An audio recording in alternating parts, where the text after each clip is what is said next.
Assalamualaikum warahmatullahi wabarakatuh. Bismillahirrahmanirrahim. Alhamdulillahirabbil alamin. Wassalatu wassalamu ala asyrafil anbiya'i wal mursalin sayyidina maulana Muhammadin wa ala alihi wa sahbihi ajma'in amma ba'd. Bapak Ibu, saudara-saudara, sahabat-sahabat, kawan-kawan, rekan-rekan, teman-teman dan adik-adik semua. Alhamdulillah kita bisa bertemu kembali dalam Ainur Rafiq Dawam Channel.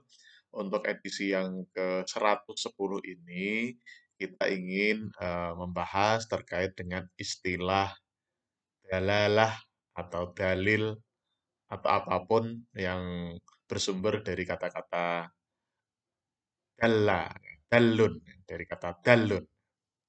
Bapak Ibu, saudara-saudara yang kami hormati, sebagaimana kita ketahui bersama bahwa dalam tradisi keislaman atau di keislaman klasik itu dikenal dengan istilah dalil. Nah, istilah dalil.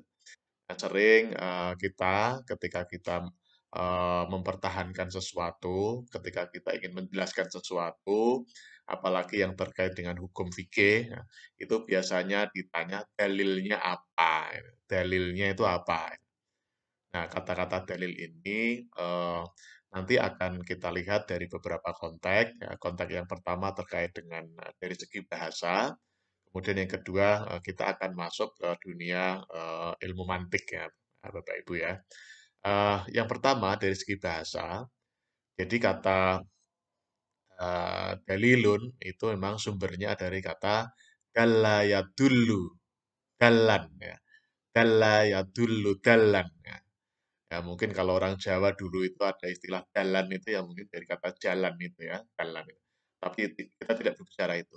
Kita berbicara bahwa dalil kemudian dalalah itu berasal dari kata atau tasrif sorofnya itu adalah dalla yadullu dalan.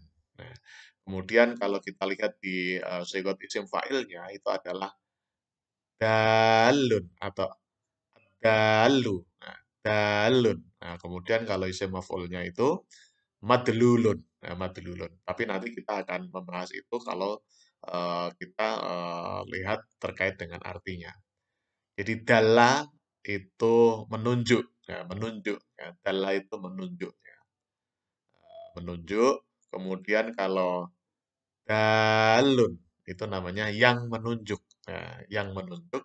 Kemudian madlulun itu yang ditunjuk. Kalau kita lihat dari segi arti bahasanya seperti itu. Nah, kemudian eh, dalam dunia ilmu mantik itu ada istilahnya adalah dalalah, dalalah, dalalah. Kalau di dunia fikih dikenal dengan istilah dalil. Demikian juga di dunia akidah, nah itu juga ada istilah dalil, dalil akli, dalil nakli. Nah, kita ingin masuk ke dunia ilmu mantik ya, kita dunia ilmu mantik. Nah, kemarin kita sudah menyampaikan terkait dengan tasawur dan tasdik. Nah, kita sekarang ingin berbicara tentang dalalah. Nah, dalalah itu kalau dari segi bahasa itu berasal dari kata dalla yadullu dallan.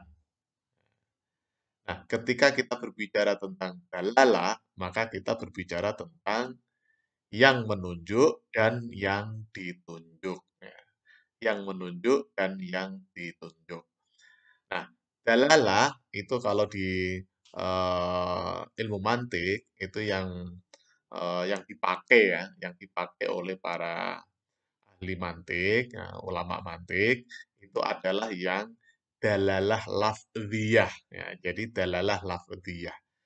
Dalalah itu kan apa? Dalalah itu kan petunjuk, ya, petunjuk.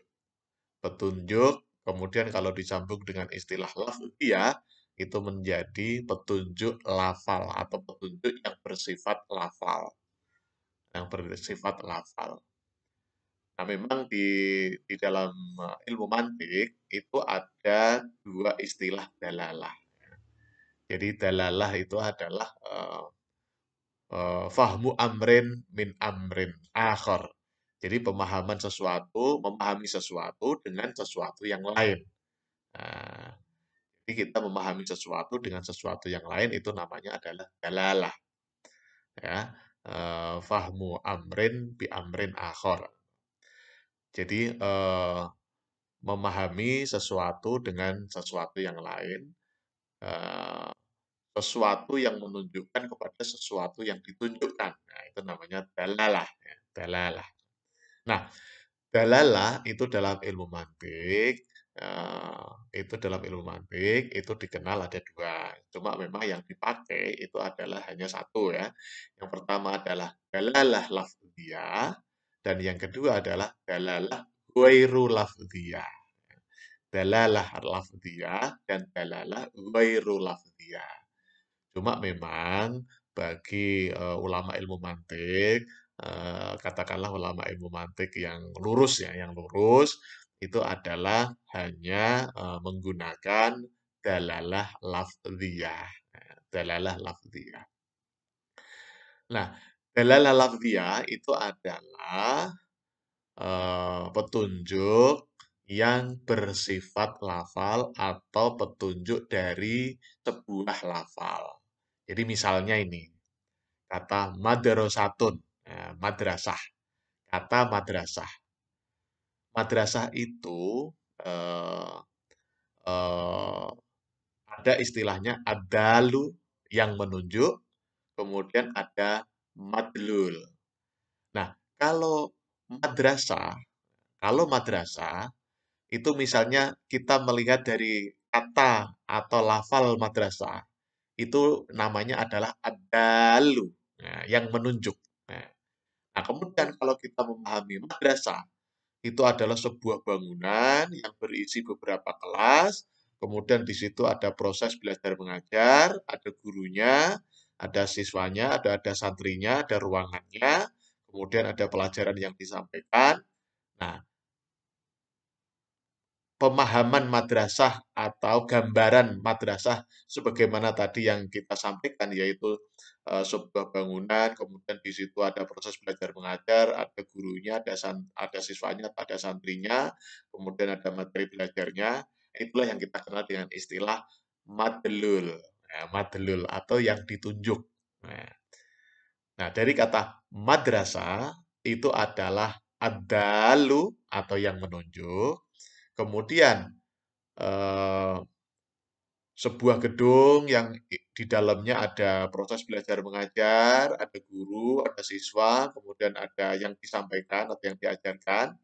Nah, pemahaman yang agak panjang itu, itulah yang kita kenal dengan istilah madlul atau yang ditunjuk. Demikian juga misalnya kita berbicara pena.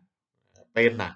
Kata pena itu adalah adalu atau yang menunjuk. Nah, pena itu adalah pena itu apa? Pena itu adalah pemahaman kita tentang pena itu. Nah, pena itu yang ditunjukkan. Oh, pena itu bentuknya agak panjang, kemudian yang di ujungnya agak lancip, kemudian ketika digesekkan ke kertas kemudian muncul tinta, kemudian bisa digunakan untuk menulis huruf-huruf ya. Baik itu huruf Arab, huruf Latin maupun huruf yang lain. Nah, itu pena, pemaknaan dari pena itu. Jadi pemaknaan dari pena itulah yang kita kenal dengan istilah madlul. Madlul. Tapi pena, kata pena itu adalah adalu yang menunjuk. Adalu yang menunjuk. Nah, jadi gitu ya. Jadi kalau dalam ilmu mantik itu istilah dalalah, dalalah itu petunjuk. Ya, dalalah itu petunjuk atau yang dalalah itu yang petunjuk ya, petunjuk atau pemahaman ya, pemahaman atau petunjuk. Dalalah. Nah, dalalah kalau di dunia ilmu mantik itu ada dua, dalalah lafziyah dan dalalah ghairu lafziyah. Cuma yang dikenal atau yang dipakai, yang muktabar oleh ulama mantik itu adalah dalalah lafziyah. Mengapa dalalah lafziyah? Sebagaimana kita sampaikan di edisi sebelumnya bahwa semua ilmu yang bersumber dari Al-Quran itu pada intinya adalah ingin mempertahankan tauhid. Intinya di situ. Nah, tauhid itu bisa kita pahami dari Al-Quran. Sementara Al-Quran yang kita terima itu adalah Al-Quran yang berbentuk lafal. Nah, misalnya kata-kata, misalnya kalimat atau ayat Bismillahirrahmanirrahim, Alhamdulillahirabbil alamin. Itu semuanya adalah lafal. Nah, lafal. Nah, lafal itu kalau dalam ilmu mantik itu istilahnya adalah adalu yang menunjuk, yang menunjuk. Jadi lafal alhamdulillah itu adalah yang menunjuk, itu adalah adalu. Nah, sekarang madlulnya apa? Yang ditunjukkan itu apa? Yang ditunjuk itu apa? Alhamdulillah. Yang ditunjuk adalah bahwa segala puji itu hanya bagi Allah. Alhamdulillah, segala puji bagi Allah Subhanahu wa taala. Jadi pujian kita, penghormatan kita, penghargaan kita itu eh, adalah milik Allah Subhanahu wa taala atau alhamdulillah. Jadi kata-kata alhamdulillah itu dikenal dengan istilah adalu, kemudian segala puji, segala pujian, segala penghargaan itu adalah milik Allah. Itulah yang kita kenal dengan istilah madlul. Lah, mengapa kok bisa difahami seperti itu? Karena ada lafal alhamdulillah. Nah, lafal alhamdulillah itu ada di dalam Al-Qur'an, ada di dalam surat Al-Fatihah. Surat Al-Fatihah. Nah, jadi memang ketika semua umat Islam, para pelajar kita, para mahasiswa kita, ketika belajar ilmu yang bersumber dari Al-Quran, itu pada intinya adalah ingin mempertahankan tauhid, ingin mempertahankan keesaan Allah yang itu bisa kita ketahui melalui ayat-ayat di dalam Al-Quran. Sementara yang namanya ayat-ayat di dalam Al-Quran itu semuanya adalah berupa lafal. Nah, berupa lafal. Jadi ketika kita ingin memahami lafal di dalam Al-Quran itu, kemudian dalam rangka memperkuat tauhid kita, itulah sebenarnya tujuan kita belajar di dunia ini. Jadi pengembangan ilmu kayak misalnya ilmu mantik, ilmu tasawuf, ilmu nahwu, ilmu sorof, ilmu balaghah, kemudian al-maqulat al-asyrah itu semua intinya adalah ingin memperkuat tauhid. Nah, oleh karena itu, bagi ulama ilmu mantik, dalalah yang diterima atau petunjuk yang diterima atau yang diakui katakanlah begitu ya, atau yang muktabar itu adalah dalalah lafziyah. Sementara dalalah yang ghairu lafziyah itu oleh ulama mantik itu tidak digunakan atau tidak dipakai. Meskipun memang ada juga beberapa ulama yang menggunakan dalalah ghairu lafziyah. Tetapi yang muktabar, yang di jumhur ulama itu memakai yang dalalah lafziyah. Jadi sekali lagi, eh, kata-kata dalalah, kemudian itu yang bersumber dari dalla, ya dulu dalan, kemudian ada istilah dalil. Nah, kalau di ilmu-ilmu akidah misalnya akidah akhlak itu kan ada dalil akli, dalil nakli, kan ada seperti itu ya. Nah, itu bersumber dari kata yang sama yaitu dalla ya dulu dalan. Nah, dalla ya dulu dalan itu kemudian dalam sigot isim fa'ilnya itu adalah dalun, kemudian sigot isim maf'ulnya adalah madlulun. Kalau dalun itu yang menunjuk, madlulun itu yang ditunjuk. Nah, di dalam dunia ilmu mantik yang diterima oleh ulama mantik kita bahwa dalalah yang diterima atau dalalah yang muktabar adalah dalalah lafziyah. Seperti contoh tadi, misalnya lafal al-qolamu. Al-qolamu, lafal al-qolam itu kan lafal. Al-qolamu itu lafal. Nah, itulah yang kita kenal dengan istilah ad-dalu atau dalun yang menunjuk. Kemudian pemahaman kita bahwa eh, sesuatu yang sesuatu yang agak bentuknya agak panjang, kemudian ujungnya ada agak lancip, kemudian ketika digesek ke kertas kemudian muncul tinta yang bisa digunakan untuk menulis baik huruf Latin maupun huruf Arab atau huruf hijaiyah, itulah yang kita kenal dengan istilah al-qalam. Nah, pemahaman kita tentang barang tadi yang digunakan untuk menulis tadi, itulah yang kita kenal dengan istilah madlul, yang ditunjuk. Jadi antara adalu dan madlul itu connect atau nyambung atau benar atau ada korelasi antara adalu dan yang al-madlul. Istilahnya seperti itu. Nah, mengapa yang diterima itu kalau yang dalalah lafziyah?